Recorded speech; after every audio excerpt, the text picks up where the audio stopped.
Welcome, Mayor Mauro. Thanks for taking some time to us. Wondering what your reaction to the video is that appears to show a city police officer striking a teenager strapped to a gurney. Well, it is, as you're aware, it has received a fair bit of attention locally, given some of the history that's occurred over the last number of years. But I think that we all feel that the chief has taken the appropriate steps. She's launched an internal investigation under the Police Services Act, and as a result of that, there won't be too much that she'll be saying, certainly, and I don't think it's appropriate for me to say much more than that. First Nations leaders, including Anishinaabe Nation, Matawa First Nations, have come out, condemned the actions, and have called for an independent investigation. What's your position on how this has been handled and should be? Well, Dennis, I think, as I mentioned in the opening comment, I don't believe there's a lot for us to say at this point. In terms of whether or not there should be or will be an internal investigation, as I mentioned in my opening comment, the chief has launched an internal investigation. I'm not currently on the Police Services Board.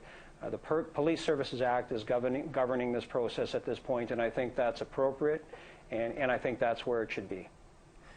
NAN has said that the incident's damaging to the work they've done with city partners over the last couple of years to address issues between the city and Indigenous peoples.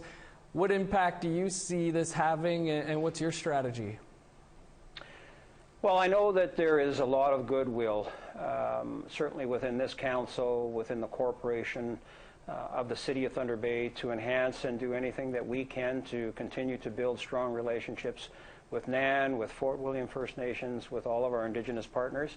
And so hopefully they won't allow this single incident to get into the way of that. We've got a new group here at City Hall who are excited to get engaged and take on some of that work. It's challenging work, but we're looking forward to it, and hopefully we'll be able to move forward together positively. Yourself and a host of new councillors were sworn in on Monday night. What should Indigenous people in Thunder Bay expect to see from your leadership in terms of reconciliation?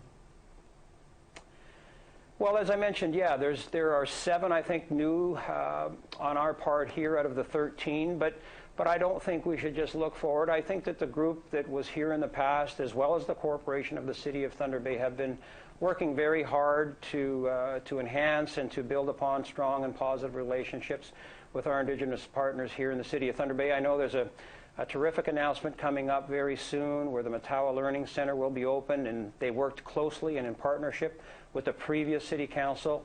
I think both organizations, Matawa and the City of Thunder Bay, the former council under the leadership of Mayor Hobbs, deserve a lot of congratulations for working with Matawa. I think that will be a very significant piece. I think that's a great result for Matawa to have a residence for their young men and women who are coming into the City of Thunder Bay when they're attending school. So I think that's terrific.